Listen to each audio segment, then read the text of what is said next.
Alô, amigos, um grande abraço, com a graça de Deus, mais uma vez aqui no nosso espaço Preto no Branco, com a nossa conversa política da semana, hoje recebendo o nosso convidado, mais uma vez, com grande satisfação, com grande alegria, para falarmos a respeito de assuntos que dizem respeito a ele e a nós também. Então, isso é importante. Então, eu agradeço aqui a presença, já vou logo apresentando, vocês já vão ver aí, nós já vamos identificar. Convidamos, quero agradecer a assessoria também do gabinete do deputado, quero agradecer o empenho nos ajustes que a agenda exige que o parlamentar seja obrigado a fazer para poder dizer o mínimo de não possível aos compromissos que aparecem. São questões nos municípios, são pautas do gabinete, é a imprensa que aparece também querendo conversar, e aí nós temos então a oportunidade de até percebermos aquele que valoriza a comunicação, que valoriza aquele expediente de intercâmbio, de prestação de contas, de falar das suas realizações, de ouvir, de repente, sugestões e, por que não, até críticas, né? E é o caso aqui do nosso deputado, Coronel Lee, deputado do PSL, que nos visita nesta noite, recebe mais uma vez os nossos agradecimentos e o nosso boa noite para o seu primeiro contato com os internautas. Seja bem-vindo aqui em Preto no Branco, deputado Lee. Obrigado, Miguel Dias, obrigado, nossos internautas, é uma honra, uma alegria muito grande para nós, poder bater um papo e colocar alguma coisa em dia, nossa fofoca em dia. Agora, na verdade, é assim, nesse momento novo da vida do deputado Lee, antes, durante dezenas de anos aí, né, eu acho que deu quase 3 décadas, né? Exato, 35 anos. 35, mais de 3 décadas como militar, também necessitando de uma comunicação. Mas agora a situação é um pouco diferente ou a necessidade de comunicar é a mesma, só muda os assuntos, coronel?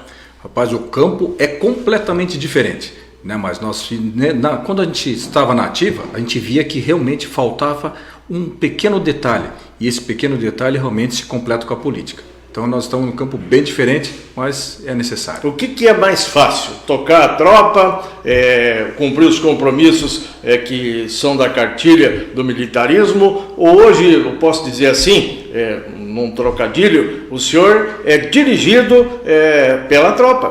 Porque nós somos os eleitores que votamos no senhor, muitos militares também e tal, e nós estamos hoje observando e estamos aqui para comandar o político. O que é mais fácil, coronel? Não tenha dúvida que é muito mais fácil mexer com quadrilha organizada, com invasores de terras e com a tropa que está do nosso lado, do que já ouviu falar aquele velho termo, o fogo amigo é mais doído, né?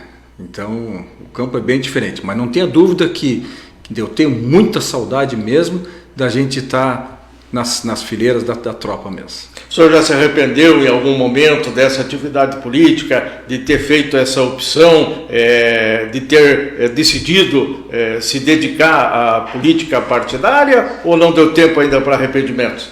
Não, eu não digo arrependimentos. O campo ele é bem diferente e é necessário, né? Então tudo permeia a política.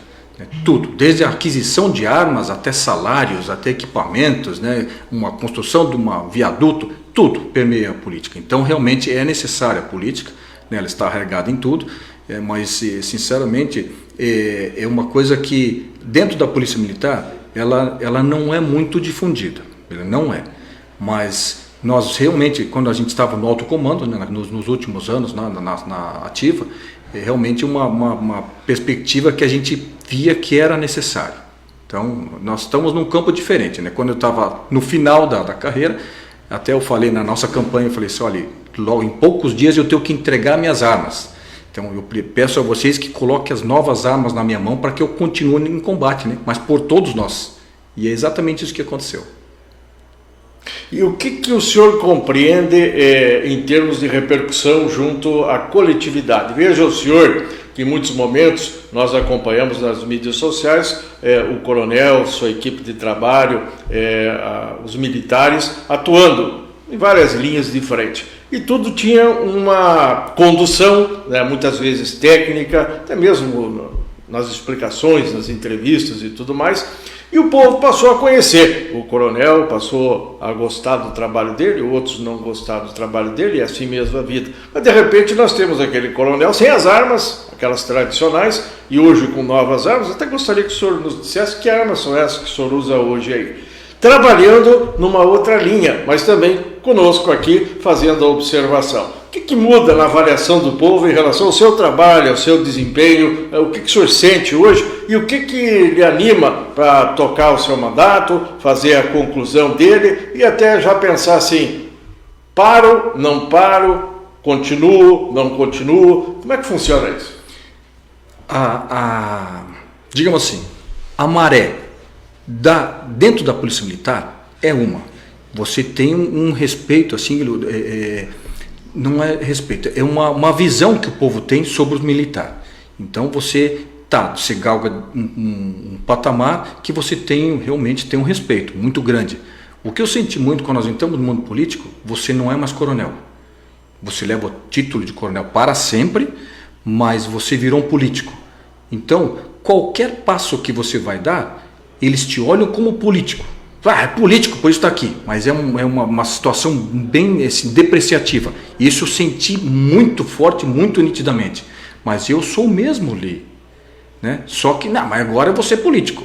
Então, é uma coisa, é um baque muito grande que você sente. Você ser um oficial da Polícia Militar, um oficial militar, e você entrar para a política. E aí entra também aquele aspecto da credibilidade, que muita gente, e as pesquisas dizem e tal, as instituições que têm mais crédito junto à população, enfim, e a instituição política, né? Nós temos aí o Congresso, temos as assembleias, temos as câmaras e tal, cada vez mais em queda aí. O senhor acha que isso muda?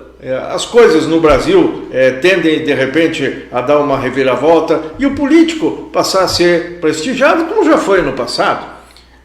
Esse é o nosso objetivo. A gente viu agora com o governo Bolsonaro, principalmente, que realmente a política está tendo uma nova roupagem. Para melhor, para pior, depende do ponto de vista. Né? Então, nós estamos realmente fazendo um novo trabalho, não é virado para a velha política, né? Mas nós estamos tentando levar a nossa formação, a nossa educação, a nossa ética também dentro da política. Né? Então nós temos visto, presenciado, testemunhado que realmente teve uma mudança muito grande, né? Tanto a esfera municipal, estadual, federal, e essa mudança, claro que não é de um momento para o outro, mas nós estamos sentindo muito a diferença sim. O senhor falava há pouco e eu perguntava também, acho que podemos já eliminar essa pauta e deixar esclarecido. O senhor vai à reeleição, nós já vivemos aí uma atividade bastante intensa, muito de bastidores e tal. Na verdade, essa questão política e partidária, ela nunca para, né? Aí o processo da eleição em si que tem um prazo lá, mas os políticos 24 horas estão vendo, analisando, discutindo, se posicionando e tal, observando o cenário. O senhor já sabe se concorre à reeleição deputado estadual ou, quem sabe, o senhor executa até uma vontade que o senhor já nos dizia lá de trás, antes mesmo de começar o seu atual mandato, de ter concorrido à Câmara Federal. Como é que vai ser? Meu irmão, a situação a gente sempre fala, se você vai se lançar na política, né, que nunca foi o nosso sonho, né, nunca foi candidato a nada, né, então, nem a síndico, mas é uma situação que a gente foi compelido, né, foi empurrado, literalmente trazido pela população, e onde nós nos encontramos aqui. Né, fomos o 14º mais votado da Assembleia, sem nunca termos sido, né, candidatos a nada. Então, esta vontade da população, nós estamos muito atentos para ver se eles querem. Se gostou do nosso trabalho, então nós vamos ser empurrados para cá, para lá, ou vai ser freado. Então, nós estamos muito atentos. A gente não vai entrar em bola dividida, não vamos forçar nada. Isso é realmente a vontade do povo mesmo que vai prevalecer. Esses rumores que estão, está indo a estadual, está indo a federal, nós estamos realmente analisando e vendo para onde estão nos conduzindo. É aquela questão de analisar todas as possibilidades, né? Exatamente. E ver o que define para um programa e um projeto. O senhor acha que vai haver muita renovação na Assembleia, no meio político de um modo geral? As eleições têm sido diferentes. tivemos uma eleição municipal com algumas características próprias. Dizem que de repente pode mudar alguma regrinha para a próxima eleição dos senhores deputados, governador, presidente, senador, enfim, já no próximo ano. Também isso é importante, né? Definir as regras para depois ver para onde vai, né, coronel? Isso, não tenha dúvida. Vão ter novas regras, né? Vão ter, vai vir talvez regras antigas também, mas vão ter novas regras. E a gente fala assim sempre, para onde os ventos vão levar, né? A gente não vai forçar nenhuma situação. Vamos estar aguardando realmente os sinais aí. Coronel, nós temos muitas pessoas que analisam o desempenho dos senhores, que são políticos, na esfera municipal, estadual, federal. Isso também é uma prática normal. E muitas vezes nós temos análises individuais, os nomes são colocados, e aí se busca informações para saber o trabalho do gabinete, do mandato deste ou daquele. Tem gente que diz que o senhor tem trabalhado bem, dentro daquilo que o senhor sempre se propôs, enfim, outros dizem que o senhor não tem conseguido trazer nada para Cascavel, para o Oeste e tal, embora tenha feito um monte de voto, enfim, e até agora mesmo na Câmara, o vereador Lauri Silva do PROS, nós tratamos desse assunto aqui, colocou lá fotografia de todos os senhores, os mais votados, né? O Pacheco, o Lio, o Gugu, depois, pela ordem, uma série de outros deputados de fora que vieram aqui. E aí o vereador pergunta, o que o coronel lhe fez? Tem que o povo perguntar para ele o que é que ele conseguiu trazer para cá. Então eu já vou fazer essa pergunta e o senhor aqui, com toda a liberdade que tem, já pode começar uma prestação de contas e tal para o nosso amigo, amiga que acompanha. Fique à vontade. Obrigado. Eu acho que, para começar, uma emenda parlamentar, né? Pensar que um mandato se resume a uma emenda parlamentar é um pensamento mesquinho, pensamento miserável. Ele não se resume somente à emenda. Uma emenda parlamentar, para ter uma ideia, Miguel, a passada e esta aqui, né, só foram 2 emendas até hoje. Agora o valor é de 7 milhões. Nossa, que fortuna! Não é. Eu sou um deputado de 348 municípios. Eu tive voto em 348 municípios. Eu tenho que prestar conta, eu tenho que auxiliar no mínimo isso aí. Nós somos de 399, né, no Paraná, mas nesses 348 eu tenho que ajudar no mínimo. E essa emenda parlamentar de 7 milhões não é nada para 348 municípios. Entende? Esse é o grande problema. A gente procura mostrar para a população que não se resume somente à emenda. Todos os nossos projetos. Vou te dar pequenos exemplos. Né? Por exemplo, corredores de água boa. Né? É um projeto que nós trouxemos aqui para Cascavel, somente para Cascavel, como projeto piloto. Esse projeto piloto seria para a gente blindar o Rio Cascavel e o Rio São José, que cruzam o Cascavel aqui, e blindar as suas nascentes, com filtros naturais que nunca precisariam de manutenção, para você ter uma ideia da grandiosidade da situação. Nós temos em média, mais ou menos, 67 mil árvores em área pública no Cascavel. Com esse projeto que nós tínhamos trazido, nós estamos, agora não sei aonde que o IAT, o antigo IAP, vai fazer com 1.140.000 árvores que estava reservado para nós, para Cascavel. Com isto, nós fomos reconhecidos pela ONU e em dezembro do ano passado, naquele COP26, nós tínhamos um espaço aberto, inclusive para o prefeito de Cascavel, para fazer a exposição dos 6 melhores projetos de meio ambiente do mundo. Um deles, que foi do Brasil, chamava-se de Cascavel, do Paraná, do Brasil. Um dos 6 projetos melhores de meio ambiente do mundo. Mas nós tínhamos que ter a colaboração, participação da prefeitura. E não foi, nós não tivemos. O que aconteceu, coronel? O que houve? Chama-se questão política. É questão política. Quanto ia sair isto para o município de Cascavel? Nada. A Sanepar ia financiar, ia pagar todo esse projeto. Com isto, Miguel, para você ter uma ideia, a grandiosidade desse projeto, a exemplo da Alemanha e dos Estados Unidos, eles estavam prontos para comprar os créditos de carbono produzidos por esses 1.140.000 árvores. Nunca mais ia faltar água como está faltando, como faltou no começo do ano, etc. Esse projeto deveria estar sendo entregue agora em abril. É um projeto de implantação de 1 ano. E agora em abril seria entrega. Mas nós não fizemos. Não fizemos. E não aconteceu. E quer dizer, foi um projeto em nível internacional, reconhecimento internacional, que não teve reconhecimento aqui. Então, quem que quis? Rio de Janeiro quis. Levamos para lá, já implantaram, eu esqueci o nome da lagoa. que era uma lagoa morta, lagoa, mas é gigante lá. Agora voltou as tartarugas marinhas, os peixes, com esse nosso projeto. Quer dizer, então, funciona. Tivemos reconhecimento da ONU e reconhecimento de outro Estado. Teria então faltado vontade política, né? Porque dizem muitas vezes que os projetos eles vêm, são gestados, são apresentados e tal, mas as partes na questão pública, já que quem está na prefeitura, quem está no mandato é um deputado ou um governador, eles estão lá por ingerência política partidária. Tiveram que submeter um pleito eleitoral e foram eleitos, né? Então, por isso que a vontade política do gestor é um ingrediente importante em projetos dessa natureza. Né? Então, teria faltado. Agora, uma outra questão que eu emendo nessa, nós tivemos aí o secretário do Meio Ambiente, o secretário Wagner, né, o nome dele.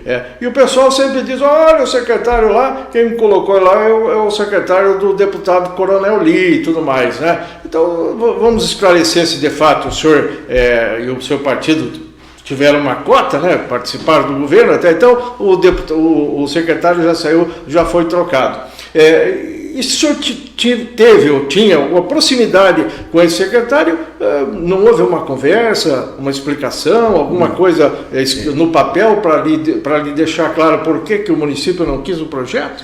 Você fez uma boa observação. Existe aquela cota, né? Essa aí é aquela velha política. Né? Então eu coloco um secretário aqui e tal, porque eu te ajudei na campanha e tal. Esta é a velha política, não serve para mim. À época, quando nós apresentamos o secretário Wagner, o Wagner, como todo mundo sabe, Wagner Yoniku é de origem japonesa também. Né? Então ele fazia parte do nosso clube aqui da SEC, que é o clube japonês. Né? A gente se via todo final de semana ali, né? Fazíamos parte do mesmo clube. E daí, à época, o prefeito perguntou assim, olha, eu quero fazer um jardim botânico aqui em Cascavel. Quem conhece alguém que entenda disso? Eu falei, eu sei quem tem. Eu conheço um cara que trabalhou na revitalização do Jardim Botânico do Rio de Janeiro. Chama-se Wagner Yonegura. E eu apresentei. Falei, quer que eu apresente para você? Tá aqui, ó. É esse cara aqui, ó.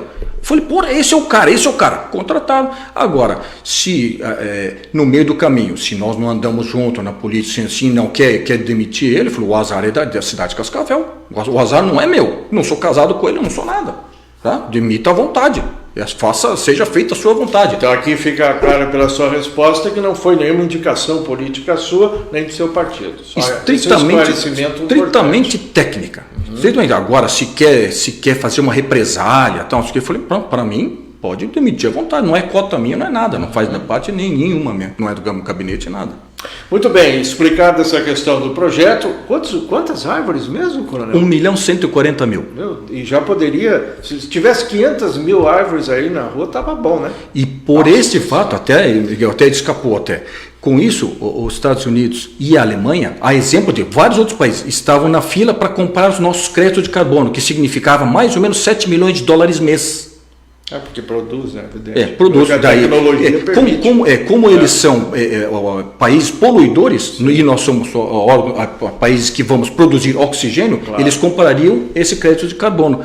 Mas nós não temos, né? Muito bem. Então aqui já vamos nos comprometer de chamar o secretário que está aí, o vereador Ney Averotti, que está licenciado, é o substituto do secretário Wagner, pedir para ele ver o que aconteceu e vir aqui nos dar uma explicação em relação a isso. Vamos avançando, temos uma outra questão aí, depois o senhor fique à vontade, vai se lembrando e vai falando, temos tempo. Mas eu hoje fui alcançado, quando nós colocamos a chamadinha no sistema, na mídia, na internet, nos grupos e tal, o Coronel Lee vai estar no nosso portal, na live hoje, assim, assado e tal. Aí o Paulo do Canadá falou, boa, Coronel, gente fina, vamos acompanhar e tal, e pergunta para ele, faz favor, sobre o projeto do Vizinho Solidário. Vizinho Solidário. Que projeto é esse, Coronel? Então, é um projeto de lei, né? Não é um projeto. Então, esse Vizinho Solidário, para ter uma ideia, eu era primeiro tenente quando surgiu essas vizinhos solidários. Então, alguns colocaram como vizinho solidário, vizinho protetor, anjo da guarda, tem várias situações, mas a situação é a mesma, é o vizinho todos se vigiando, né? Um olhando o outro sair de casa, chegar de casa, quando está viajando, fica olhando, se tem suspeito andando na rua, um avisa o outro, é basicamente isso, simples, mas isso existe há décadas.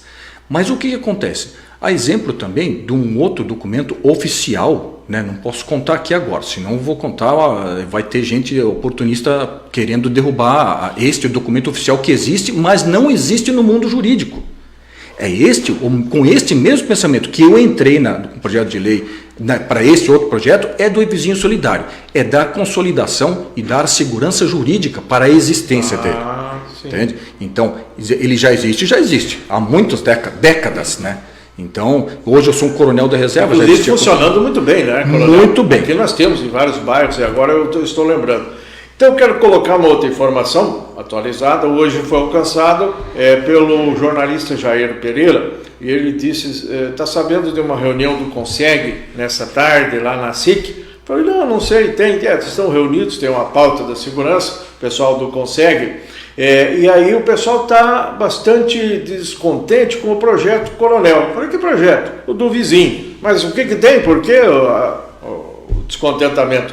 Não, porque esse projeto já existe, já funciona bem nas comunidades e o pessoal não está entendendo qual o objetivo do coronel e o que vai somar, o que o Estado, de repente, porque a lei vai virar estadual, quem vai ter que sancionar ela é o governador, pelo menos como as matérias da Assembleia, o que o Estado vai dar de dinheiro, o que vai bancar e tal, e parece que a discussão no CONSEG foi de que nada mudaria. E até o pessoal do CONSEG lá estava falando, segundo o Jair, nossa fonte, conhecido, dou credibilidade para ele é nosso amigo, é um profissional já de 40, 50 anos aí, o pessoal do CONSEG chegou a dizer, olha, se isso prosperar e passar, nós vamos encerrar o vizinho solitário aqui, o vizinho solidário aqui em Cascavel.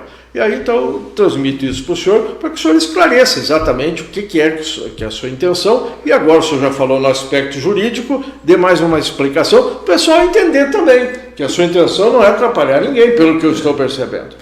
Daí eu realmente não estou entendendo o que poderia atrapalhar. Então vamos primeiro conceituar o que é projeto e o que é projeto de lei. Né? São coisas diferentes, bem distintas. Projeto, vamos fazer um projeto aqui para institucionalizar, para colocar um vizinho solidário. Projeto de lei é transformar em lei.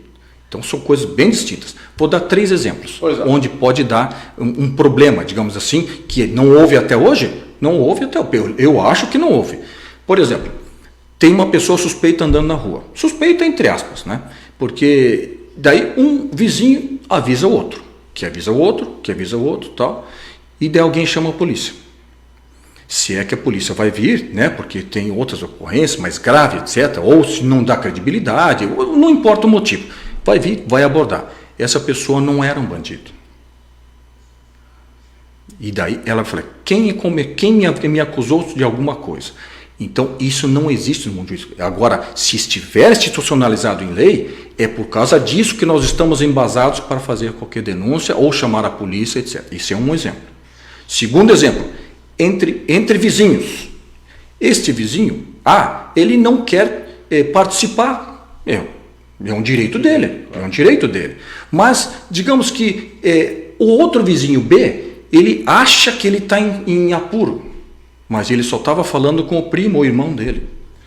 E chama a polícia, ou alguém vai lá e fala, quem é que você está me vigiando? Então, no mínimo, é uma quebra da intimidade dele, que é um direito constitucional dele. Pronto, já deu. Não, é porque nós temos isso aqui na lei.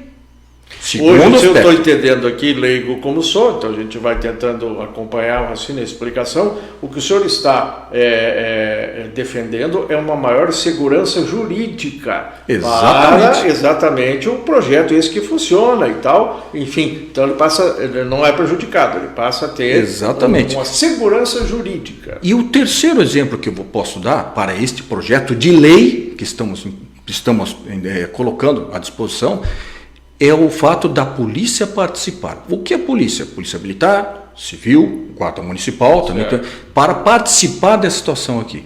Ela pode ou não. Hoje, por exemplo, se tiver um oficial lá que não vai muito com a cara daquele pessoal daquela rua tal, ele não vai. Ele é obrigado? Não é. Não é obrigado. No caso da lei... O meu que eu digo, a polícia, ela vai atuar na rua. Você está me chamando para ir na tua casa, na tua garagem? Não vou, não sou obrigado a isso. Entendeu? Então, ele coloca a polícia para participar do processo. Então, a pessoa que está pensando que eu vou roubar projeto, é uma pessoa assim, desculpe, é muito mesquinha. Não está pensando errado. Certo. Né? E se eu fosse roubar o projeto, o que iria atrapalhar ele de continuar com o projeto dele? Então é um pensamento meio esquisito. E aqui nós estamos fazendo um esclarecimento, então, né? Até para que as coisas possam, porque senão fica a bola de neve vai crescendo, Isso. né? Nós estamos ouvindo os dois lados aqui, é importante também. Essa matéria, pelo que entendi, está tramitando na Assembleia. Está tramitando, é só um projeto de lei. Ainda em comissões e tal? Isso, vai passar pela CCJ ainda, está parado ali. Tramitando. Exatamente. Tá? E quem quiser ajudar, né, Coronel? Quem quiser sugerir alguma coisa, quem quiser saber mais, o senhor... Só para saber, só que veio a público isso, né? Então esses problemas que eu falei, pode acontecer. Claro. Então se preparem que se essas pessoas que se sentiram prejudicadas dessa maneira, seja o vizinho, seja o suspeito, eles podem processar vocês. Muito bem, esclarecido então, vamos acompanhar e fazendo, tirando todas as dúvidas que se fizerem necessárias. O que mais que temos aí do mandato? Porque a gente sempre ouve assim, o deputado vai estar ao município. Quantos municípios o senhor falou? 348. E o senhor arrumou viatura, ambulância, veículo para a polícia em todos esses municípios? Como é que funciona isso, deputado? É impossível, né? A gente, inclusive na emenda passada, não estava contemplado viaturas do SIAT. A SIAT é caríssimo, né? Além da viatura em si, tem todos os equipamentos dentro ali. E a gente viu que realmente estava bem sucateado. Conseguimos, com a nossa emenda, colocar lá 11 SIATs. Né? Então, é uma situação muito cara, até veio, ficamos felizes que veio até a Mabel Canto, era o Recalcate e o subtenente Everton. Né? Então, eles vieram com um SIAT cada um, mas já ajudou muito a Polícia Militar, o bombeiro, né? do Paraná. Ou seja, dos 14 SIATs, 11 foram nossos. Mas é muito caro a situação. Depois nós temos que cuidar também da saúde dos nossos policiais. Né? Injetamos também, todos os deputados que ajudaram o nosso hospital da Polícia Militar, todos juntos não chegou a metade do que nós injetamos na escola, no hospital da Polícia Militar. Então, e assim vai, viaturas de rádio patrulha, viaturas de choque, de patrulha rural, né? Então são várias, né, ambulâncias, né, para os municípios. Então a gente tentou realmente contemplar todos, mas como eu falei, 7 milhões, se você pensar, se você colocar na ponta do lápis, você não atinge assim 50 municípios, 50 é um exagero. Né? Então, mas dos 358, realmente veio a segunda leva agora das emendas, nós não vamos conseguir atingir metade. Né, mas realmente a gente está tentando fazer outras coisas. Como eu falei, um mandato ele não se resume em emenda parlamentar. Claro, né? claro. Temos um outro exemplo, completando este e com o nosso trabalho, são as escolas cívico-militares. É projeto nosso, né? Originário nosso. Até nós somos compelidos a mudar o nome. Falei, Coronel, muda o nome, tira, coloca outra coisa e não coloca cívico-militar. Falei, por quê? É meio assim, meio forte demais, aí não vai ter aceitação dentro da Assembleia. Então eu falei, é um projeto meu, né? A gente podia colocar um projeto lá de vira ponta cabeça, mas colocamos outro nome e tal, mas o executivo, o governador, quando chegou no ouvido dele, falou, vamos tocar esse projeto aí. Então eu vou tocar pelo executivo. Então pegamos o nosso projeto, somamos e a gente daí teve várias emendas, né? Diferente da nossa original, assim, né? Mas a sua intenção em algum momento foi criar mecanismos para fazer a polícia entrar dentro de um colégio, entrar dentro de uma sala de aula, lá com a botina, de repente bater com a régua na mesa e tal, impor um certo militarismo dentro da sala de aula. Como é que é a divisão aí dessas atribuições? O professor fica num canto lá meio com medo? Como é que funciona isso? Não, tanto que a diretoria, né, geral da escola é de um professor, de uma professora. Né? E daí o diretor militar fica com a polícia militar. Né? Então é um veterano. O veterano que a gente fala é um que já está na reserva ou na reforma da polícia militar. Então esse que é o objetivo. Então o objetivo é a gente resgatar o civismo. O civismo. Este é o objetivo. Né? Então, na verdade, são crianças, né? Então são crianças lá de 12, 14, 15, 18 anos, sei lá, mas para nós são crianças. Né? E são veteranos que estão. O que é veterano? Ele é escolhido pela polícia militar, né, pela sua conduta, né? Conduta geral. E daí recebe orientação, preparo mínimo. Né, exatamente. Exatamente. E daí, até completando a tua pergunta, nós tivemos um jantar com autoridades grandes lá do Japão no final do ano passado. E um deles levantou e falou assim, deputado, nós temos visto aqui nos jornais, nas rádios, etc., muita confusão, muita coisa assim, estranha assim, sobre essa escola cívico-militar. Por que tanto assim? O que acontece? O que é a escola cívico-militar? Daí eu expliquei para eles, a escola cívico-militar é aquilo que a gente tem respeito à família, respeito ao professor principalmente. Claro. Né? Então o imperador do Japão, por exemplo, ele só se abaixa, só se faz aquela reverência só para uma categoria profissional, professor, somente. E daí eles mesmos vão alinhar suas carteiras, vão, se for o caso, vão limpar sua sala de aula. Eles vão cantar hino nacional toda semana. Vão entrar em forma, vão fazer continência e tal. Daí ele, até essa pessoa que perguntou para mim, falou, mas isso é uma escola comum no Japão? Falei, pois é, isto é uma escola cívico-militar que tanto a esquerda está batendo que não quer. É só isso, resgate do civismo. E temos funcionando, então, importante, isso está acompanhando de perto também. Estamos acompanhando, lógico, claro, com muita dificuldade, né? Claro, porque realmente o governador quis implantar 215 escolas no Paraná, tudo. É um projeto bem ousado.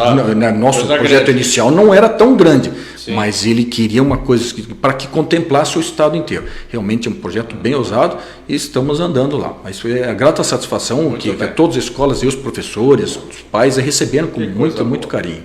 Uma outra pauta aí que a gente trabalhou bastante e até hoje a motivação dela existe cada vez pior, vamos dizer assim, que é a questão da APAC. O senhor poderia nos dissertar quanto a isso? Porque agora, de novo, estamos aí numa discussão, até em função do que aconteceu no Rio de Janeiro, aquela ação da polícia lá, aquele número elevado de mortes e tal, né? E aí se discute, vem as famílias dos presos e falam, olha, falta vaga, falta presídio, está todo mundo amontoado. Nós temos aqui o nosso cadeião, que o senhor conhece muito bem a história, né? Que desmancharam uma metade, era para ter ali, máximo no pau brabo, 40, 50, e às vezes a gente se depara com 100, mais de 100, então 2, 3 amontoados, empilhados, eles ficam empilhados, né? Enfim, e a APAC se apareceu, discussão, juíza e sociedade e tal, e o senhor tem uma posição bem definida sobre ela, pode nos falar?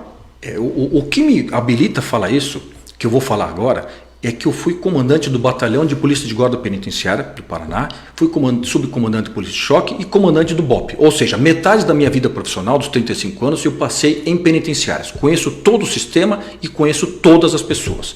Então, o que acontece? O que é uma APAC? É uma penitenciária. Mas é de ressocialização e tal, mas é uma penitenciária. Todos assistiram aqueles filmes já, americano ou não, onde instala-se a penitenciária deles, fora do Brasil. No meio do deserto ou numa ilha. Só nós, aqui em Cascavel, queremos colocar no meio da cidade. Entende? Então, o problema não é o preso. O problema é o que ele traz junto. É a família desagregada, é a quadrilha, tal. Isto são índices internacionais. É uma estatística internacional que diz que onde se instala um estabelecimento penitenciário, a tendência é em pelo menos 30% aumentar o índice de criminalidade em toda a região. Isso é um índice internacional. E tem um jargão internacional que fala: quem prende não guarda. Por quê? Porque existe animosidade, o ódio, entre aspas, entre o bandido e o policial. Né? Então nós não gostamos deles e eles não gostam de nós. Lógico, como é que eu que prendi ele vou guardar ele e ele vai se sentir seguro eu olhando para ele? Então isto é internacionalmente. Somente aqui no Brasil, graças a Deus, poucos estados ainda, a polícia está cuidando de preso. Nós sabemos que existe falta de vaga. Né? Existem mais ou menos 28 mil encarcerados, né? Condenados à justiça, condenados, já colocados em penitenciárias, e 45 mil condenados soltos nas ruas do Paraná. Falta vaga? Falta vaga. Mas então, qual é a sua sugestão se você não quer construir penitenciária? Piraquara. Ali não existe uma penitenciária, existe um complexo penitenciário e ali a sede do comando do Batalhão de Polícia de Guarda Penitenciária. Por que não concentrarmos as operações penitenciárias num local só, com um batalhão especializado para isso? Se for o caso. E outra, agora os nossos agentes penitenciários, o departamento penitenciário, ele está sendo elevado a uma nova categoria que é polícia penal. Então, agora todas as escoltas, a guarda de muro, tudo isso aí vai fazer parte do sistema penal. E não mais da polícia. Então a polícia pode dar um avanço fora. Né? Tardio, mas é um avanço. Tardio, mas é um avanço. Então podemos centralizar as operações penitenciárias. Mas só que na lei de execuções penais, fala que tem que ter, cada comarca tem que ter uma cadeia pública e tal. Nós já temos. A PIC, a PEC, tem o patronato, já cumprimos a nossa parte. Agora, coloque agora uma penitenciária aqui em Cascavel, ele não vai ter só nosso preso, vai ter de toda a região, vai vir para cá. Porque não pode fechar, então, né? Eu estou cuidando... Pode fechar a área, né? Exatamente. Isso que nós estamos falando, né? Na verdade, não deveria ser público, mas do jeito que a prefeitura, o prefeito quer trazer aqui, assinou um documento doando um terreno da prefeitura aqui, público, para o sistema penitenciário, para construir uma penitenciária aqui, eu tive que interferir. Aí não vou ficar quieto, não vou guardar esse segredo só para mim. Esse é o fato. No caso, o senhor não é contra o movimento para qualificar atendimento, para tentar recuperar e tudo mais. O que o senhor está aqui analisando tecnicamente, por isso indica que saia. Nós não temos uma ilha, né, e nem temos um deserto aqui para colocar, mas o senhor defende que seja fora da área urbana, longe da população. Exatamente, e com o pessoal especializado. Mas o pessoal diz assim, coronel, que seriam presos selecionados, né? Não é aquele preso mau, aquele preso considerado quase recuperável. Falam que seria aquele preso que foi condenado por um deslize, por alguma coisa e tal, que iria para a PAC. E por isso que eu falei bem no início, o que me habilita a falar que eu fui comandante do Batalhão de Polícia e Guarda Penitenciária, da Choque e do BOP. Né? Então, eu já presenciei rebeliões em estabelecimento feminino, de criança, né, os menores, que a gente fala, né, que eram os filhos, e também na colônia penal agrícola. Falei, pô, se o cara está na colônia penal agrícola, vai ter rebelião? E tem. Eu já tive que ir lá dispersar essas rebeliões. Isso quer dizer então que não existe assim bandido bonzinho? Infelizmente, o Estado pode cometer algum erro? Pode, claro que pode. Existem pessoas que forem injustamente ou que seja menor potencial ofensivo? Claro que existe. Eu estou vendo isso com o olhar policial de uma pessoa de 35 anos de polícia e mais o meu pai que teve mais 35 para trás. Nós temos 70 anos de história dentro da Polícia do Paraná. E ele também foi comandante do COI, foi comandante do Batalhão de Polícia de Guarda. Eu quero fazer uma pergunta aqui, que, me desculpe se você vai soar rude ou até sem educação e tal, mas não, é o que a gente costuma muitas vezes ouvir e são posições bem definidas aqui. Segmentos da nossa sociedade organizada pensam ou professam ou são contra. Coronel, bandido bom é bandido morto? Sabe que se ele for comprovadamente bandido, né, se de acordo com a lei ele tem direito, né, ao devido processo legal, tem a ampla defesa, tudo aquilo lá existe. Agora, eu digo morto, né, eu sou suspeito em falar isso aí porque eu sou um policial. Né? Então nós entramos em confronto várias vezes, inúmeras vezes. Eu fui baleado em 2 confrontos diferentes, né? Os bandidos atirando em mim. Tenho várias estiletadas, facada, tenho nas costas, na barriga. Eu pareço um Frankenstein. Se eu tirar a camisa aqui, você vai se assustar. Mas ossos do ofício. Então eu vejo assim, bandido como é diferente. Esta é a minha visão. Né? É ruim a gente falar isso, mas daí é diferente da visão de um padre, de um promotor, de um juiz, logicamente, né? Mas a realidade é que esse termo do pessoal dos direitos humanos, né? Eles não pensam isso. Exatamente. Eu acho que nem estão preocupados se o senhor está cheio de cicatriz e tal, né? Exatamente. Os direitos humanos cuidam dos. E eu falo assim, mas e os humanos direitos, né? Mas exatamente. Tem até uma história bem rápida, que quando eu era comandante do 17º Batalhão, região metropolitana de Curitiba. E daí tinha, na época, uma assistente de promotoria em São José dos Pinhais, é um dos municípios lá, que tinha um ódio mortal da polícia militar. E todos os processos que caíam ali e não caíam, ela fazia questão, força para condenar ou para atazanar a polícia militar. E em determinado momento, invadiram a casa dela e estava ela, a moça que trabalhava lá e um filhinho lá que era de 3 anos. Eles queriam o dinheiro, queriam o dólar, onde está o cofre e tal, batendo nos 3 ali. Como ela não falava, onde estava lá os quadros, etc., pegaram um revólver, começaram a bater de lado assim na cara do menininho de 3 anos. Cada batida, aquela voava sangue lá e ele rodava e aquela gritaria. E ela descreveu isso numa carta para mim, tudo o que eu estou falando agora. Descreveu ali. E depois colocou assim: quando eu achei que tudo estava perdido, invadiram a minha casa anjos de farda. e mataram todos eles. Então, bandido bom é bandido morto, né? Não sei, mas eu estou contando é um dos fatos que o senhor achou dessa situação, dessa operação lá na Jacarezinho? Rapidamente, só porque não posso deixar de ouvi-lo em relação a isso, e as pessoas também estão curiosas aí. Um fato que repercutiu, não sempre repercute uma morte, né? Seja de que jeito for. Ele está dando muita repercussão, sim, por causa da esquerda, por causa de uma mídia, daquela parte, né? Eles já sabem de quem nós estamos falando, né? Então que eles vão distorcer os fatos. A polícia, para fazer uma operação de grande porte como aquele, teve 1 milhão de situações, de informações, de planejamento, de muito tempo de planejamento para largar uma operação daquela natureza. E daí teve só um policial morto, mas só, entendeu? Com todo esse treinamento, ainda tem a petulância de falar só, entende? E agora aqueles bandidos, o que foi apreendido? Foi 6 fuzis, revólveres, pistola, morteiro, granada. Então, pô, isso aí, direitos humanos ainda vai falar sobre isso. Não falou sobre isso, ou não viu, ou não quer ver. Então, é uma coisa assim que na minha cabeça é tão óbvia, né, que se para eles assim não é uma maquiagem, uma coisa, então eu tenho uma solução bem simples: pega eles, leva para casa. Então, eu não tenho outra palavra, porque vários ficaram vivos ali, né? Isso aí foi poucos mortos ali nesses confrontos, mas tem um monte de bandido vivo, leva para casa. Coronel, falando em violência, e não necessariamente nessa questão, e a gente respeita, e também não vamos entrar no mérito da política do movimento Sem Terra no Brasil, tudo aquilo que a gente sabe já através da história, através dos movimentos e tal, das questões políticas e tudo mais, mas no meio disso sempre a questão da invasão da propriedade, a reintegração de posse, a violência, enfim. Mas o coronel, segundo alguns observadores, e comenta com a gente, depois que foi para a Assembleia ficou mais light, ficou mais doce, ficou mais fofo aí com o pessoal do MST. Agora, recentemente aqui em Cascavel, em função de uma operação, vamos dizer assim, até foi questão de terra, de plantar, enfim, que deu uma certa discussão. Nos fale sobre o seu momento hoje com o MST.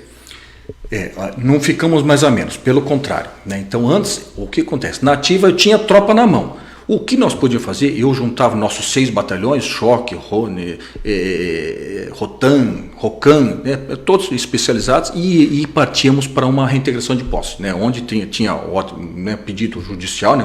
Ordem judicial, nós reunimos tudo e desencadeávamos a operação. Hoje eu não tenho tropa, eu não sou um comandante, né? Então já nós temos que partir para o outro lado.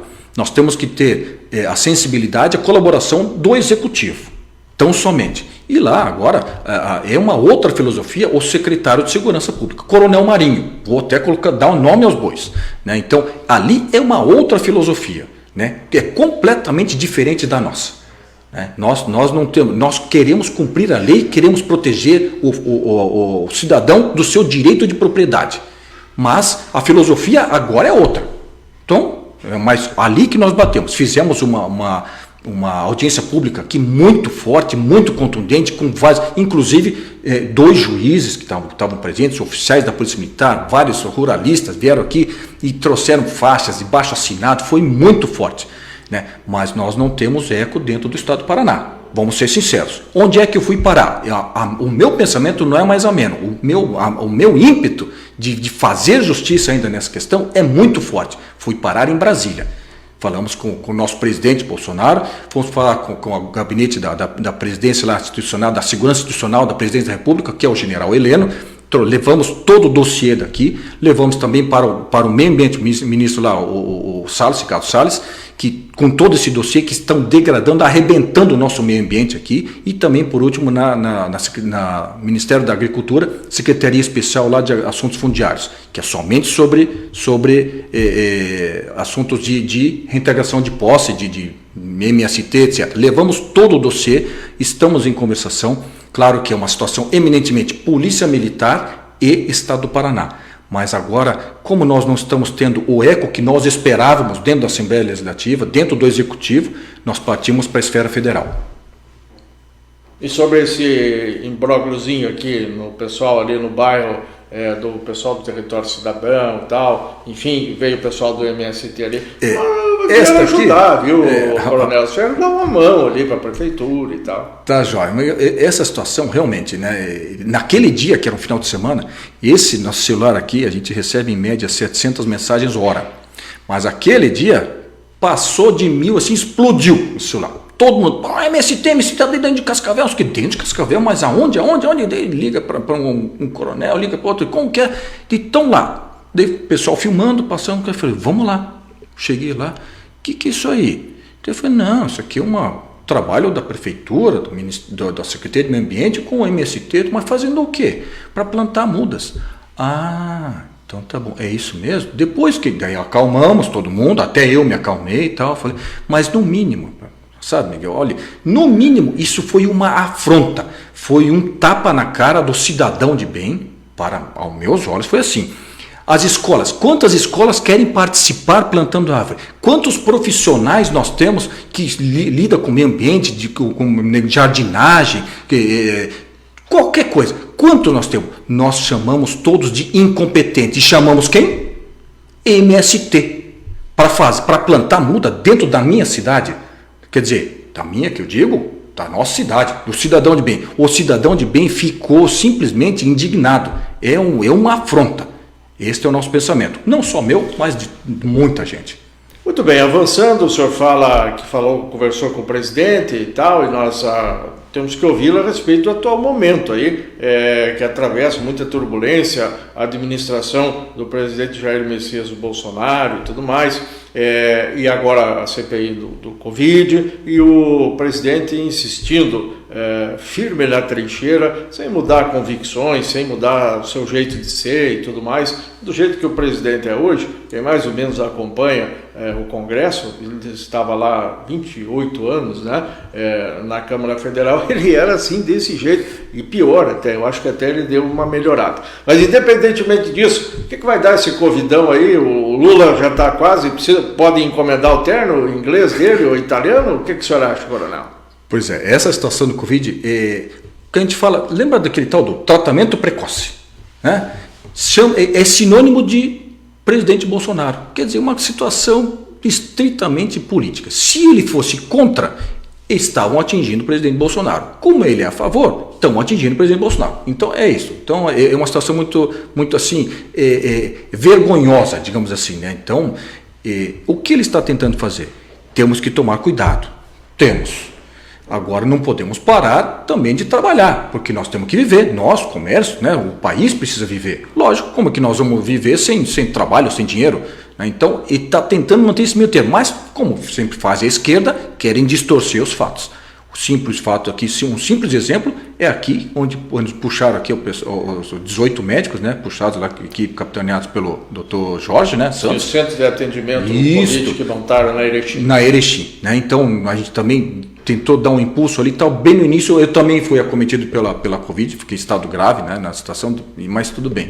Mas ali foram mais de 3 mil atendimentos, né? Foram 7 mortos, mais 7 mortos, por quê? Porque vieram tardiamente. Então quando eles detectaram, eles falaram, não, o teu lugar não é aqui, é correndo lá, tal. Mas tudo bem, mas de qualquer maneira, se nós utilizássemos o meio convencional, como diz a esquerda, né, vamos entubar, dos entubados é 21% que volta vivo. Então é melhor entubar ou é melhor tratamento precoce no início ali, que os 3 mil foram salvos, né? Isso aí tem nome, tem endereço, tem telefone, certo. Tem tudo. Agora, o senhor acha que a CPI da Covid pega o presidente? O presidente não tem sido pego pela Covid, assim, tem andado e tal, anda sem máscara, enfim, mas a CPI pega ou não? Não tem condições de mínimos elementos para pegar o presidente, para pegar como querem pegar, digamos assim. Né? Então, querem derrubar ele, né? Querem derrubar de qualquer maneira. É uma situação estritamente política, como a gente fala. Né? Mas como a gente aprendeu, né, no começo da nossa conversa aqui, na política tudo pode acontecer. Sim, mas nesse fato, assim, pode cair um raio na cabeça dele, é mais fácil. Uhum. E a questão da intervenção do exército e tal, para os milicos voltarem às ruas, e uns pregam e dizem que está na hora, e vão para a boca do quartel e vão fazer manifestos ali na catedral e tal. Sua opinião a respeito? O presidente Bolsonaro, ele já foi bem claro, né? Ele não quer nada, né, sobre este assunto, não vai fazer nada, não vai, porque ele realmente, ele fala assim, nós estamos aqui governando por intermédio da democracia, né? Existem mecanismos para ativação dessa situação que o povo quer? Existe, mas não é o caso. O presidente já deixou muito claro que não é este o fato, não é alguma... a manifestação deixou bem claro, mas ele deixou bem claro também que não é esta situação que ele vai desencadear. Muito bem, vamos agora, o nosso tempo já começa a se esgotar, passa muito rápido, falar um pouco sobre política partidária, sobre Cascavel, que o senhor tem acompanhado bem de pertinho e tal, o senhor está no PSL, conseguiu pacificar a situação lá? Como é que está a sua relação interna aí com o partido? Nós temos um relacionamento de cavalheiros. Então, nós perdemos as nossas bases, entre aspas, aqui, inclusive de Cascavel, né, o mando do PSL, nos nossos 26 municípios que tínhamos o mando político do PSL, em razão de estarmos apoiando a criação do Aliança pelo Brasil, que seria o partido do presidente Bolsonaro. Não emplacou, inclusive, ele está decidindo entre 4 partidos qual que ele vai partir exatamente para lá. Mas na última eleição agora para a prefeitura, por um acerto, digamos assim, retornou para nós aqui o mando do PSL Cascavel temporariamente, né? Então estamos caminhando. De qualquer maneira, nós estamos aguardando o posicionamento do presidente Bolsonaro para também nos posicionarmos. A nossa janela que a gente fala, política ali, para podermos transpassar para o outro partido, se dá somente em março do ano que vem. Estamos aguardando então o presidente se posicionar. Qual o partido que vai ao presidente, na sua opinião? O senhor falou em 4, Patriotas a gente sabe, aí o pessoal fala, né? Não sei, tem mais alguns outros partidos aí, mas o senhor que acompanha melhor arriscaria o que hoje? Só para a gente ter um indicativo. Porque você sabe como que é, né? Nós temos base em vários municípios e estão esperando o nosso posicionamento. Se eu largar agora um bizu, digamos assim, né? Então daí o pessoal realmente vai criar tumultua todo o processo. Vamos aguardar o presidente se pronunciar para a gente poder pronunciar também. Muito bem, nós vivemos momentos difíceis, Coronel, com a família brasileira, de um modo geral, que já teve uma Constituição muito mais sólida. Nós vivemos tempos dos antepassados, nossos pais, nossos avós, nossos bisavós, completamente diferentes. E hoje nós temos os nossos filhos, netos, bisnetos, com um risco bastante grande na questão da drogadição. O senhor sabe dos casos, acompanha isso já desde sempre em função das suas atividades policiais, e essa luta não é fácil. Agora a pergunta que nós pais, a sociedade faz para os senhores que são da área de segurança: o senhor hoje, além de ser ainda um técnico de segurança, está na política, vinculado a um governo, a uma situação, na questão dos investimentos, até para os seus colegas policiais, muitos queixosos aí, dizendo de que falta muitas condições de trabalho e tal, questão salarial, enfim, até agora parece que o governo está autorizando o policial a fazer bico, né?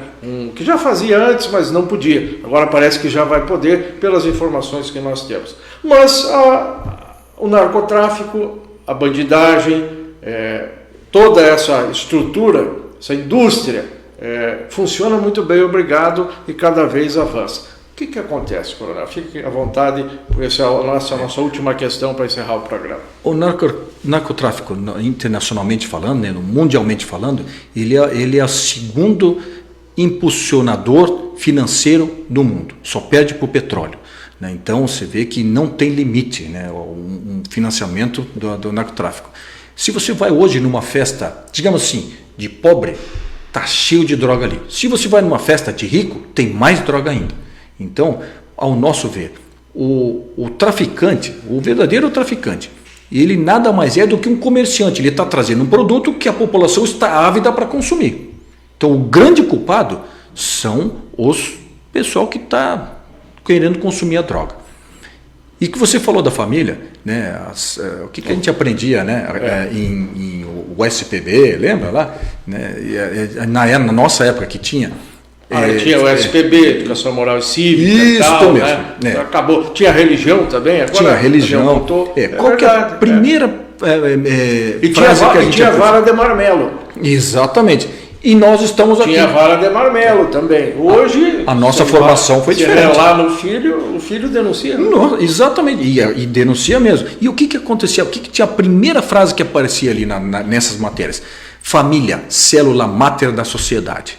Né? Hoje não é mais. Né? Hoje perdemos, que eu digo, a família perdeu o controle, empurrou para a escola não conseguiu, que empurrou para a igreja, que empurrou para o Estado e virou o que virou. Então, realmente, a droga tem essa grande participação e a grande participação, o combate seria dentro de casa. Perdemos. Nós temos duas frentes. A frente que os senhores da polícia têm preparo, têm tecnologia, podem fazer, que é o enfrentamento, o confronto, né? Ver o tráfico, fazer as apreensões que fazem, e a questão da educação, né? Que daí não é com a polícia, né? Exatamente. Aliás, tinha o ProErd.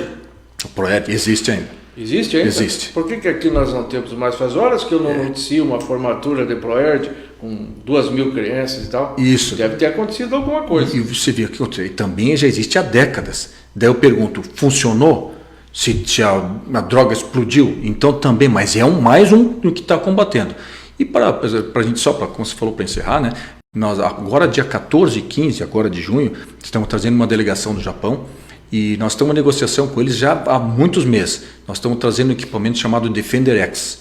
É um equipamento que foi já vendido para Sri Lanka, para Israel, Alemanha, Estados Unidos, e foi usado também. Ele vai ser acoplado já nessas câmeras de monitoramento, e ele vai detectar um marginal, um criminoso, antes de ele cometer o crime. Coisa assim do outro mundo. Então, numa demonstração, desembarcou o trem, desceu lá, centenas de pessoas. Certo. O equipamento consegue detectar um criminoso ali. Que esteja armado. Vai aparecer lá 40%, 50%, 60%, 70% pode abordar. Ele vai cometer um crime. Ele vai estar com explosivo, vai estar com arma. Ele ia cometer, ou seja, mas aqui no Brasil é diferente. Nós não podemos, se ele tiver com arma, logicamente. Mas se ele vai cometer um crime, é só acompanhar que ele vai cometer um crime. Aí nós pegamos. Então esse equipamento, essa delegação está chegando dia 14 e 15 agora para as primeiras negociações, né? Vão lá no quartel do Comando-Geral da Polícia Militar em Curitiba, e nós vamos fazer uma videoconferência com o Japão, direto do Japão, e é um dos equipamentos que nós estamos trazendo para cá, já com o aval do governador também. Coronel, obrigado pela sua presença, pelo bate-papo aí. Eu acho que vamos acompanhar a sua agenda, as pautas, e através da sua assessoria, amanhã depois o senhor vai receber uma informação de que o Preto no Branco está convidando de novo. Então o senhor sabe que é assim que nós trabalhamos. Às vezes até podemos botar alguém aí do lado para fazer um debate e tal, mas a gente avisa antes. É uma honra. Botar alguém do MST, chamar alguém do PT, botar junto aí, mas nós vamos avisar antes. Esse é o brilho da democracia, Miguel. O pessoal do PT judia muito do senhor, não? Não, eu acho divertido. A relação é boa lá na Assembleia? É de cavalheiros, mas eu posso falar assim que lá e o senhor para cá. Exatamente. A gente pode falar que é divertido ver o posicionamento deles. Muito bem. O senhor não respondeu se o Lula já pode comendar o terno em inglês ou italiano. Eu lhe pergunto porque nós temos pesquisas, o senhor acompanhou hoje, né? As pesquisas estão aí e já dizem que o Lula está dentro, que o Bolsonaro não vai ganhar nem do poste, né? Vamos apostar nós dois. A próxima rodada é minha. E o terno dele, eu acho que o terno pode ser do MST, aquele de madeira mesmo. Muito bem, esse é o Coronel Lee, mais uma vez conosco aqui, trazendo as suas informações e as suas posições, e pela primeira vez no nosso cantinho aqui, com a nossa live política, preto no branco. Então, fala-se tudo, se esclarece tudo. Obrigado, Coronel. Um abraço para nós. Obrigado, irmão. Um abraço ao Edmar, um abraço ao Krieger, ao pessoal da assessoria, que nos possibilitou, então, este trabalho. Grande abraço, fiquemos todos com Deus, e até amanhã. Amanhã tem live também, estará sentado aqui um outro deputado, só que federal e do Patriotas, o deputado Evandro Roman. É o nosso convidado nesta sexta-feira, já está agendado faz tempo, para encerrar a semana. E outros deputados, vereadores, o prefeito, enfim, virão mais para frente também aqui serem sabatinados. Grande abraço e até a próxima.